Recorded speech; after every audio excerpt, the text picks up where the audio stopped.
And welcome to Harvester again. We're glad you're with us today. And we are in this series called Meltdown.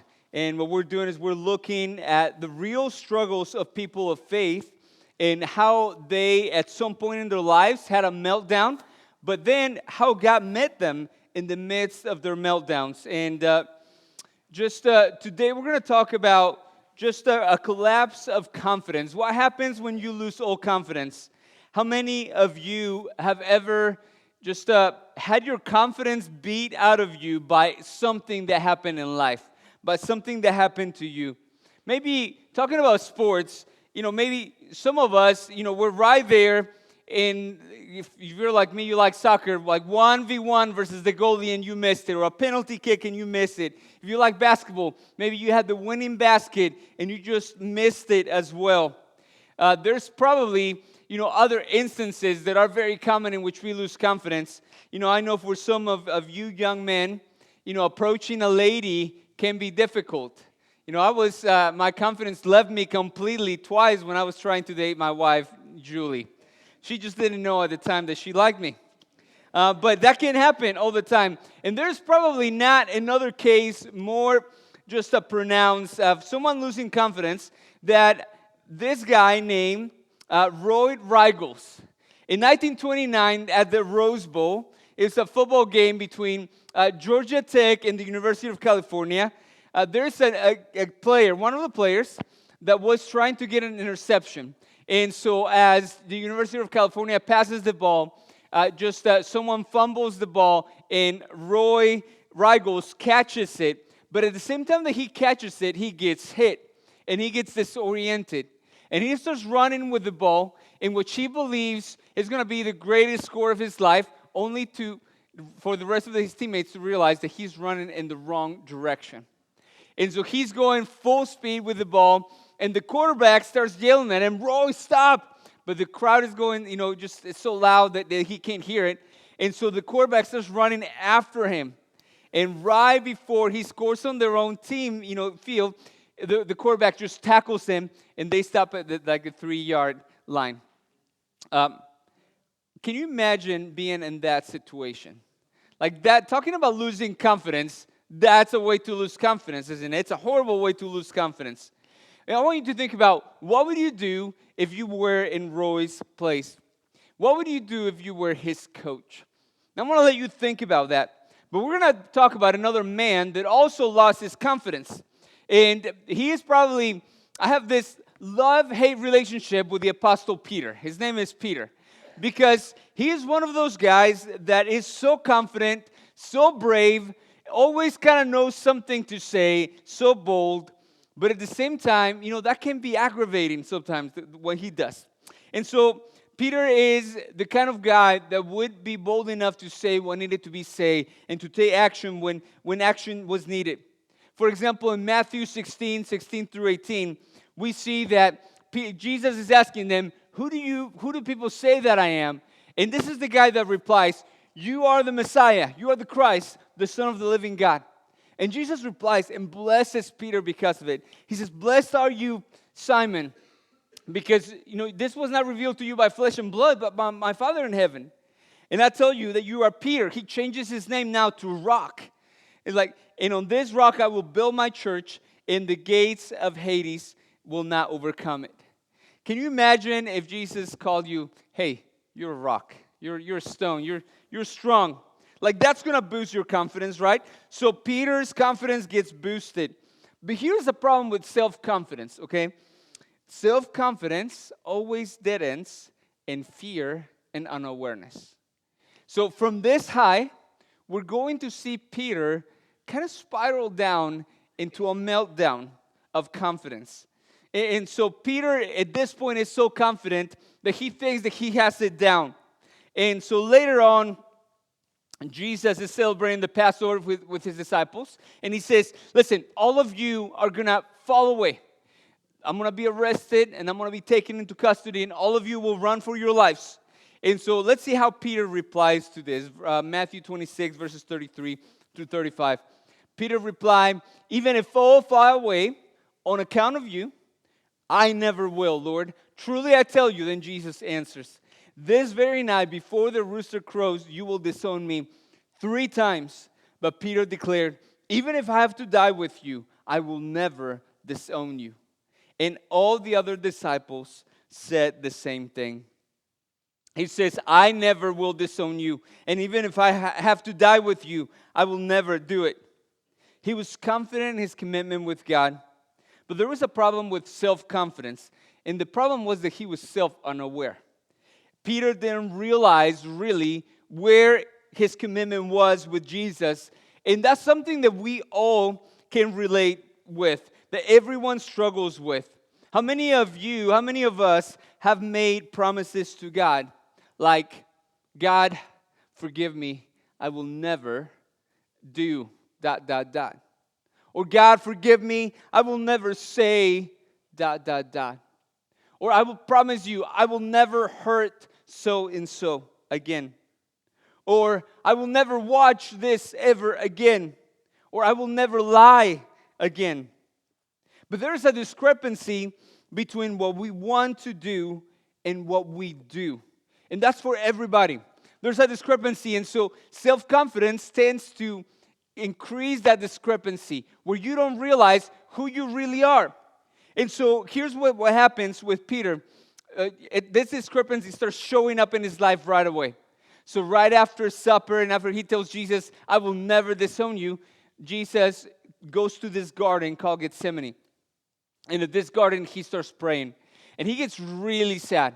So sad to the point that he leaves 9 of the disciples there and he calls Peter, John, and James. And he says, guys, I need you to come with me.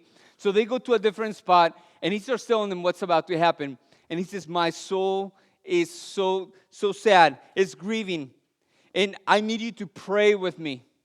Now, what would you do if a friend you've been hanging out with this friend for a few years now. And if he asked you to pray, would you pray with him? Now, granted, this is middle of the night, and they're outside, and Jesus says, I need you to help me pray. And so they start praying, but they fall asleep. Anyone here has fallen asleep while praying? Okay, so quit judging Peter. We've all done it, right? So we've all fallen asleep, and here's what happened. So then Jesus returned to his disciples and found them sleeping. Couldn't you men keep watch with me for 1 hour? He asked Peter. Now, I think it's interesting that there were 3 guys in that spot, but he asked specifically Peter. Why is that? Because Peter is the one that said, it doesn't matter what everybody else does, I will be faithful to you. And Jesus, in a sense, saying, hey, you say you'll be faithful to me even to death, but you can't even stay up and pray for an hour? And I think that needs to speak to us, because when we think about just denying Jesus in our lives, so many times you think about an evil government trying to just make you deny Jesus, audibly, by your speech. But I think in reality, it all starts with prioritizing. Where is God in your life? Are you able to seek God the way that Jesus wants us to seek God? And Peter probably was frustrated because he couldn't stay awake. How many of you have been frustrated that you can't stay awake? I had this really bad habit of procrastinating when it came to in college, when it came to homework. And this is why I get onto my kids. I'm like, you got to start good habits because it gets bad. And I remember several times before a test or before a big paper was due, having to pull what we call all-nighters. How many of you had to pull an all-nighter, okay? And so I don't know how you did it, but I remember I would just drink a bunch of coffee and have coffee ready, and then a couple of energy drinks right there. And then you think, okay, I can make it. Only to wake up at 3 a.m., like slobbering on your homework, right, on your books. It's like, oh, I didn't make it. And that's what happened to Peter. And then you're frustrated because now you're tired and can't stay awake, and the paper is still not done, right? And so Peter is probably frustrated because I truly believe that he wants to do what Jesus, wants him to do. He wants to be a good friend to Jesus, but he can't. There's this discrepancy, and Jesus is going to tell us why. If you can go back to Matthew 26, 40 and 41, he said, watch and pray so that you will not fall into temptation. Here's the answer as to why we can't keep our promises. The spirit is willing, but the flesh is weak. The reason why we can't keep up with what we promise God many times is because our spirit may be willing, but we have this other side of us called, the flesh or our sinful nature, and that is weak, and that wants to do what is easiest, and it wants to do what brings pleasure, and it wants to do what we think is, best for us, and it's selfish. And so things are about to get worse, though.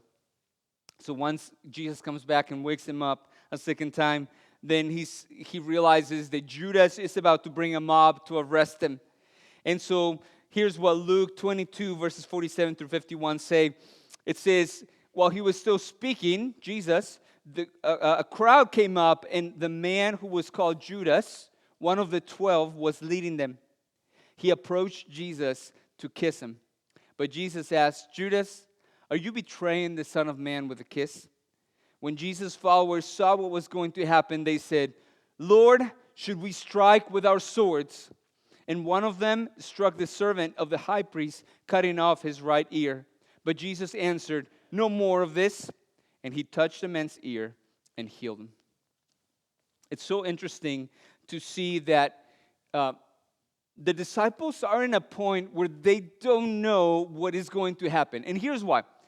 The idea of a Messiah in Israel was more of a political figure. They were waiting for a leader that would liberate Israel from under the Roman Empire, and that it would just make them flourish and rise again as a nation. But Jesus, when he said he's the Messiah, was going to be a different kind of Messiah. He wanted to liberate us not from Rome, but from our sins, and they couldn't understand how that was going to happen and how that could be. And so at the moment that they see the mob, they're thinking, okay, Jesus, maybe this is it. Make it or break it, right? Do you want us to attack? You say the word, we attack. And all of the disciples asked, but there was one that says, just struck one of the high priest's servants and cut his right ear off. Now, John tells us, that it was Peter the one that did this. It was Peter the one that struck the high priest's servants, and he cuts the right ear off. And Jesus says, stop right now, because if you kill by the sword, you're going to die by the sword. And at this point, the disciples don't know what to do. It's like, you don't want us to fight. What do you want to do? So they will run away, just as Jesus had said so. And this is the moment where their self-confidence just really starts spiraling, out of control. Because when you think that things depend on you, and you realize that there are bigger things that you cannot manipulate or control, things get worse. And so here's what happens. Everyone runs, but Peter is still determined to follow Jesus. And you got to give Peter some credit, right? Because while everybody else ran and just hid, Peter gets another disciple that knew the high priest and says, get me into their house. So they go, and he gets them into their house. And this is where we're going to open up an account that you've probably heard before. But let's read it. Matthew 26, verses 69 through 74. But we're going to start here. Now, Peter was sitting out in the courtyard, and a servant girl came to him. You also were with Jesus of Galilee, she said. But he denied it before them all. I don't know what you're talking about, he said. Now, other Gospels say that they were around the fire, and when the girl, saw Peter coming in to warm himself, that's when she realized, like, hey, you look familiar, you were with them. But Peter says, I don't know what you're talking about. And then a little while later, we see what happens next. Then he went out to the gateway, where another servant girl saw him and said to the people there, this fellow was with Jesus of Nazareth. He denied it again with an oath, I don't know that man. At this point, Peter not only denies that he knows Jesus, but he swears with no, I swear by the temple. And that's what something common that people would do, the Jewish people would do. Swear by something holy like the temple or heaven or earth or something like that, the name of their family name.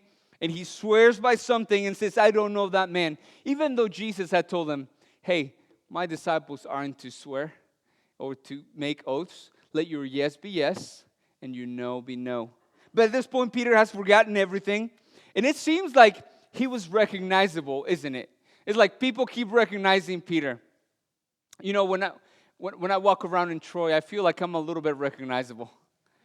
And I keep trying to figure out what it is, and I really don't know. But I really think I figured it out. I think it's my eyelashes. They really stick out, don't they? Uh, just like me, Peter was recognizable in some way or form because people kept coming. And if you read the other accounts, it was not only these two servant girls, it was another man that recognized him. And as he's sitting there, now he swore that he doesn't know Jesus. We're going to see what's going to happen next. After a little while, and John says it was about an hour later, those standing there, now they're kind of stirred up. They're like, hey, this man knows Jesus. Went up to Peter and said, surely you're one of them. Your accent gives you away. Then he began to call down curses, and he swore to them, I don't know the man. Immediately, a rooster crowed. I can tell you, I can relate 100% with what just happened to Peter. His accent gave him away. I can never prank call anyone here in the States, right? It's like, Pastor, quit calling. It's you again. We know it's you. It's fun. People never ask me, who is this? It's like, oh, hey, Gus. Hey, how's it going? Right away. Same thing with Peter. He had a Galilean accent. He's like, we know that you're with them because you come from the north of the country. You are with them. And so at this point, he swears. He uses profanities. He curses maybe the name of Jesus, and he says, I don't know him. And immediately, a rooster crows. Let's see what verse 75 says. And it says, then Peter remembered the word of Jesus. Then Peter remembered the word of Jesus. How many times you've been so engulfed in your own world, and you sin against Jesus, or you betray him, or you deny him, or you ignore him, and then you remember. And that's what happened to Peter. He remembers what Jesus had said. Before the rooster crows, you will disown me 3 times. And then he went outside and wept bitterly. He goes outside and weeps bitterly. His self-confidence completely just is taken away from him. And there is a little bit of him that just collapses. Peter is not the one that he thought he was. The reason why self-confidence leads you to fear and unawareness is because when you fail, you realize that the person you thought you were is not really there. It was a figment of your imagination, that you thought you were better, that you thought you were better committed, that you thought you were stronger, you were smarter. And you realize when you fail that you are not the person that you thought you were. That same thing happened to Moses, right? Remember, Moses grows up in Egypt, but he's an Israelite, and he's kind of like torn to see his people in slavery, and he tries to help one, and in the process kills an Egyptian, and then he realizes what he's done when the next day people pointed him out and said, hey, are you going to kill me the way that you killed that Egyptian man? So he runs, and he goes into hiding. And that idea, he thought he was the leader of Israel, but he wasn't ready. Sends him into the desert to shepherd, flocks for 40 years because he wasn't ready, but he thought he was. And now his self-confidence is gone. And the same thing happens to Peter. And the same thing can happen to us. We plan something and we try and we fight hard, but then we just end up fearing and failing and giving up and settling for something else. And sometimes we become bitter about it. Failure can bring us to our meltdown point. But here's the thing about failure. It can also bring an opportunity with it. Failure hurts, but it brings awareness of our limitations and our affections. It lets you realize that you're human, and that you have limitations, and that I have limitations, and that it lets you know where your love lies.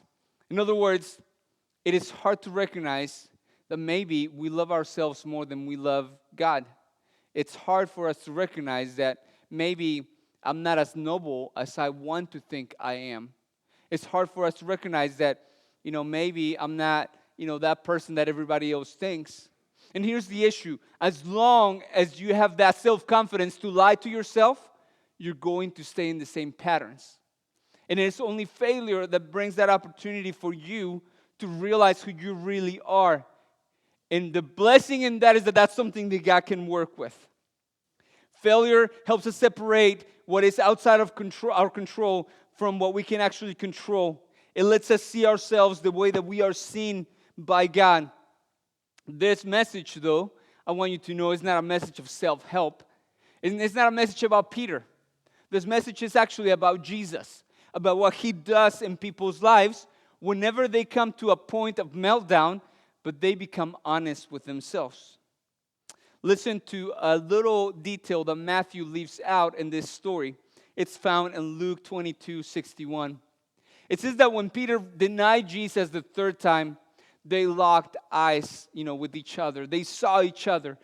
The Lord turned and looked straight at Peter. And can you imagine just the weight of that?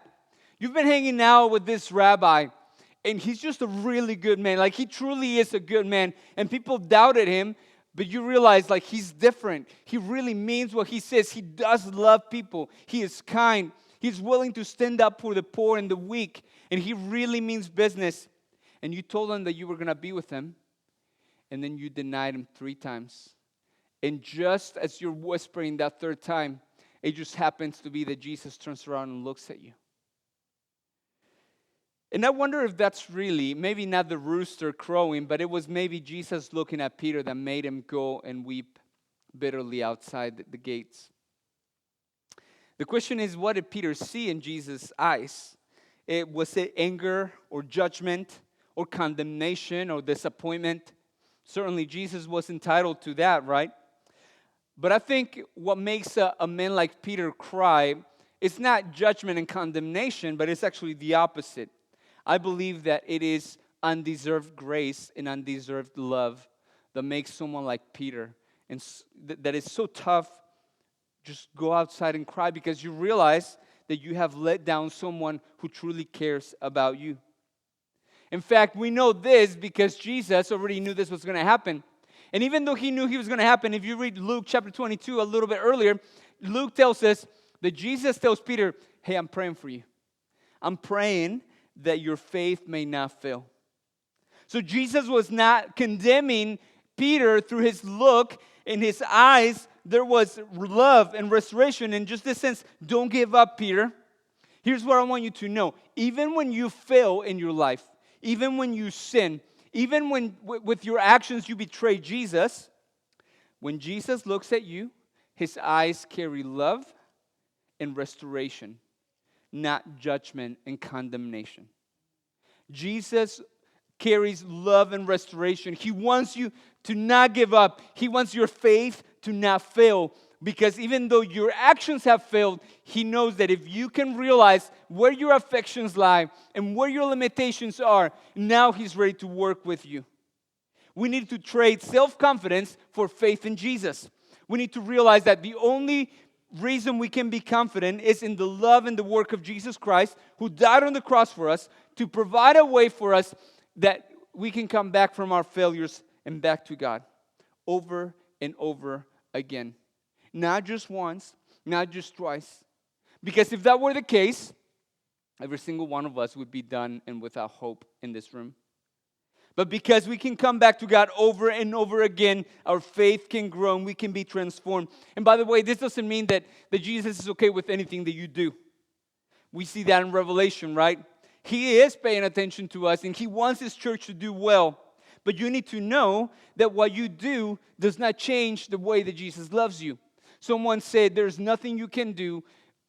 There's nothing you can do to make God love you less, and there's nothing you can do to make God love you more. In other words, God's love is not dependent on your actions. You cannot bargain with God to try to make him love you more, and you cannot bargain with him or do something to make him love you less. We are saved by grace, and as Christians, we stand by grace. And this is a tough part for Christians, that over the years, somehow, we try to forget who we are, that we're sinners, that we are just sinners that have been forgiven. And so we put masks on, and we put our smiles on, and sometimes we lie, and we don't want to be found out. Like Peter, right? Like when everything falls on you, you think that you have to do just everything right. And that's a place where actually it gets harder for God to work in. But we need to realize that when we fail, Jesus is not concerned about your sin. And I know that sounds counterintuitive, but Jesus is concerned about the condition of your affections, the condition of your love. Let's see how this shows in John 21:15. So just to give you a little context, Peter at this point and the disciples have seen Jesus after his death twice. So Jesus rose from the dead and he appeared to his disciples twice, and they really don't know what to do. They don't have any marching orders, to say it that way. So what they do is they go back to Galilee. And of course they're fishermen, and so they just kind of go back to what is natural, right? What is common to them. So they go out and they go fishing. And they fish all night and they catch nothing. Now, if you're familiar with the scripture, you know kind of where this is going, right? Jesus, when he first met the disciples, when he called them, it was one of those nights where they went out fishing and caught nothing. And then Jesus said, hey, why don't you throw the net again on the other side of the boat one more time? So Jesus is, as they are doing this, he's on the shore, kind of getting a fire going, and he says, hey, friends, have you caught anything? And they say, no, we haven't caught anything. So he's like, why don't you throw the net on the other side? And that sounded so awfully familiar to them. And so they do it, and when they do it, they catch 153 fish. It was memorable because they counted them, and remember how many. They count the fish, and it was like a lot of fish in one catch.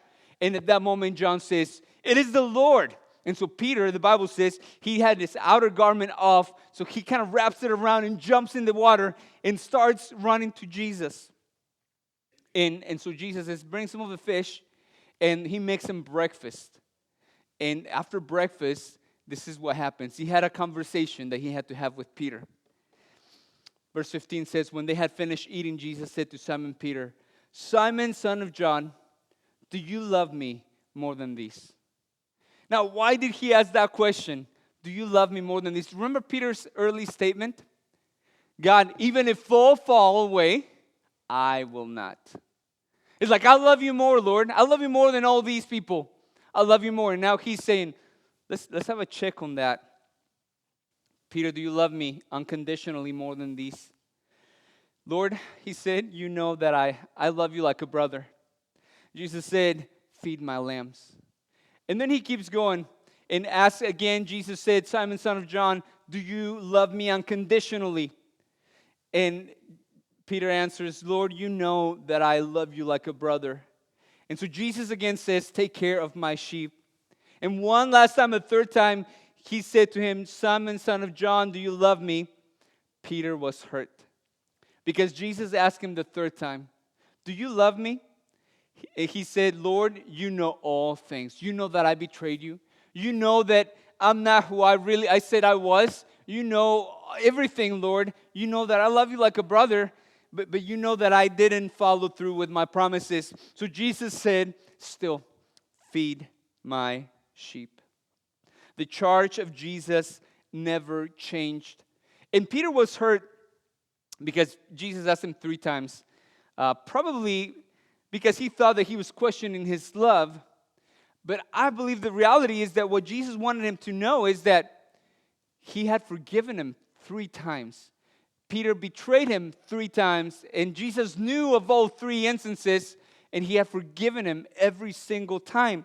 And what Jesus needed Peter to do was to forgive himself. And maybe that's you today. Maybe you have denied Jesus by your words or by your actions. Maybe you have fallen into a pattern of sin. Maybe you keep making promises that you will change, but you don't change.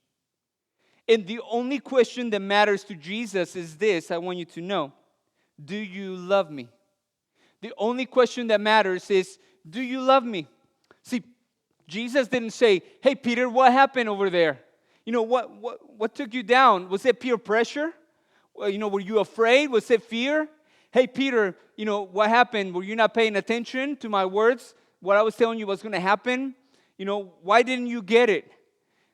He didn't ask him any of that. He just said, do you love me? And I tell you, when you fail and when your confidence is stripped off you and you don't even know if you can follow God for the rest of your life, you need to remove that self-confidence and put in its place, faith in Jesus and in His work. And you need to just come to terms, does my love of the Lord lie at this moment in my life? Peter had to become honest about his love for the Lord. And it was at that point that Jesus could work with him. Because our failures don't really define who we are.